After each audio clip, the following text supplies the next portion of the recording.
देखिए, ये बता रहे हैं कि जितनी खाद इनके पास आई, जी।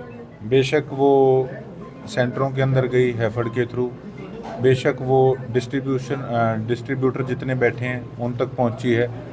तो ये कहते हैं हमारी तरफ से तो रिक्वायरमेंट भी भेजी गई है सेंट्रल गवर्नमेंट को कि हमारी इतनी रिक्वायरमेंट है। और ये कहते हैं हम अगले आने वाले 2 दिन के अंदर हमारा और रैक भी आ रहा है। और मैंने इनसे पूछा कि किस प्रकार से आपने डिमांड भेजी है, तो रिटर्न में इन्होंने डिमांड अभी तक नहीं भेजी। रिटर्न के अंदर हमने यही कहा है कि आप रिटर्न में डिमांड भेजिए, हमारे किसान लाइनों में खड़े हैं तो पहले उसकी पूर्ति की जाए। और जो भी इसके ऊपर जहाँ डिस्ट्रीब्यूटर्स के पास होती है तो उस पर फ्लाइंग हमारी मांग थी, लेकिन आज इन्होंने लेटर दिखाया कि डीसी साहब ने इस पर फ्लाइंग भी अपनी एक अपॉइंट कर दी है और इसको डिस्ट्रीब्यूट ओपन तरीके से किया जाए, किसानों को बिठाकर वहाँ डिस्ट्रीब्यूशन हो, क्योंकि इसके अंदर धांधली की बड़ी शिकायतें जो है वो सुनने को मिलती है। इसीलिए फ़्लाइंग का भी यही काम है कि फ़्लाइंग का नंबर हमने सार्वजनिक किया है। लोगों को तो पता ही नहीं होता कि कोई फ़्लाइंग भी बनी हुई है या किस प्रकार से हमने किसको शिकायत करनी है।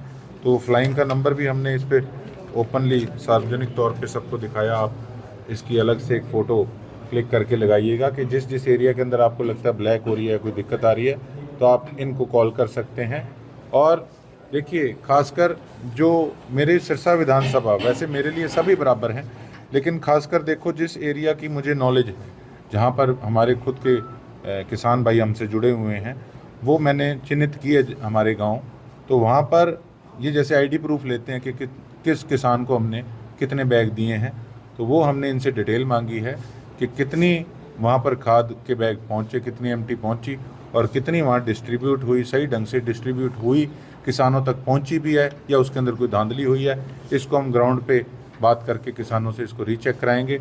और उसके साथ साथ जिस सेंटर के अंडर बेशक सिरसा विधानसभा का गांव है या किसी और विधानसभा का गांव जुड़ा हुआ है, उनसे भी किसानों से हम संपर्क करेंगे, बेशक सरपंच से संपर्क करें कि आप बताइए कि ये किसान क्या इतने बैग यहाँ से लेकर गए हुए हैं, तो उसमें चीज़ें जो हैं वो स्पष्ट हो जाएंगी कि कहीं किसी प्रकार की दिक्कत नहीं चल रही। जब जितनी एमटी जिस सेंटर पे खाद पहुँचे तो वो सही ढंग से डिस्ट्रीब्यूट होनी चाहिए, ना कि इधर उधर निकलनी चाहिए ब्लैक में। एक बात आ रही थी, जो किसान कई आरोप लगा रहे थे कि पंजाब के जो किसान हैं वो यहाँ से खाद लेकर के जा रहे हैं आधार कार्ड के जरिए। देखिए, बिल्कुल यही बातें जो सुनने में आई, इसीलिए स्टॉक किया जा रहा है, स्टॉक किया जा रहा है, इसीलिए फ्लाइंग जो है ये डीसी साहब ने बनाई है। ये एक अच्छा स्टेप लिया गया है और इसको अब जो हमारे गांव के जो हमारे सेंटर हैं वहाँ पे कितनी पहुँची उनको हम खुद रीचेक करें। वो टेक्निकली कुछ चीज़ें हैं, देर रात जो ओटीपी आता है वो भी किसानों ने उस चीज़ को भी कंप्लेंट किया है कि उसको बंद किया जाए, किसानों ने यही बात कही है। और टेक्निकली बड़ी चीज़ें होती हैं, देखो हर डिपार्टमेंट का एक गंभीरता से जो है टेक्निकली चीज़ें होती हैं। और मैं भी अभी सारी चीज़ों की दिन रात जानकारियाँ ले रहा हूँ और उसके साथ साथ मुझे कोई किसी प्रकार की संकोच नहीं है।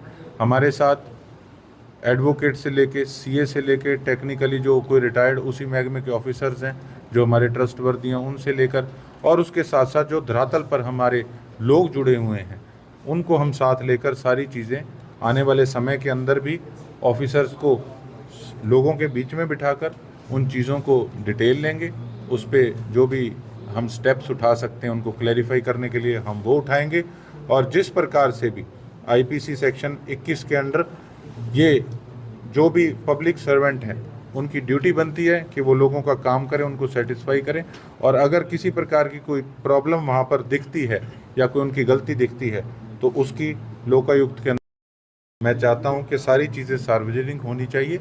मेरा प्रयास है और हर प्रकार से मैं धरातल पर रह के इसकी चेकिंग भी हम लोग करेंगे और पूरा प्रयास करेंगे कि किसी प्रकार से हमारे किसानों को कोई दिक्कत ना आए। तो फ्लाइंग का नंबर जारी किया वो एरिया के हिसाब से है या ब्लॉक के हिसाब से या हल्के के? ये सारा हल्के के एरिया के हिसाब से जिला का सिरसा, एलनाबाद, नाथूसरी, चोपटा, रानिया सिरसा का है जी। इसके अंदर क्वालिटी कंट्रोल इंस्पेक्टर सिरसा 9206004100। एक इसके अंदर बीएओ हैं सिरसा के 9812387025। और इसके साथ साथ इसमें पुलिस ऑफिसर का नंबर कौन नियुक्त हुए हैं? वीडियो साहब कंसर्न्ड एसएचओ।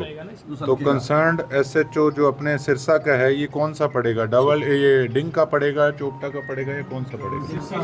सिरसा का पड़ेगा, सिरसा में इसमें सदर का पड़ेगा। इसमें फिर सदर और डिंग का नंबर 2 फटाफट। छोटा एरिया भी आएगा। इस पे आप जरा नंबर लिख दीजिए पुलिस ऑफिसर का। डिंग चोपटा का अलग है जी नीचे, आप इसमें एक डिंग का और एक सदर का। गोकुल, आपने भी कहा कि अगर स्थिति नहीं सुधरती है तो लोकायुक्त में भी जाएंगे। बिल्कुल जाएंगे जी, बिल्कुल जाएंगे। और एक महकमे के लिए नहीं, मैंने कल पब्लिक हेल्थ डिपार्टमेंट में भी बात की है, जो तकरीबन 350 के करीब कंप्लेंट्स आई हुई थी, तो उस पे अभी तक सिर्फ 13-14 कंप्लेंट्स पे जो है काम हुआ है। और मैं जो कंसर्न्ड मिनिस्ट्री है उनको भी एप्लीकेशन लगाऊंगा कि जहां एक्सीएन एसडीओ और जेईस की कमी आ रही है, उनको पहले तो वहां नियुक्त किया जाए, और उसके बाद देखो जो भी नॉन सीरियस ऑफिसर काम को लेगा उसको बेशक हम वहां पर प्रिविलेज में उठाएं विधानसभा के अंदर, बेशक लोकायुक्त में जाएं, या किसी प्रकार से उस महकमे के हम बड़े ऑफिसर या मिनिस्टर को उसकी कंप्लेंट करें, किसी प्रकार से हम लोग उसमें गुरेज नहीं करेंगे।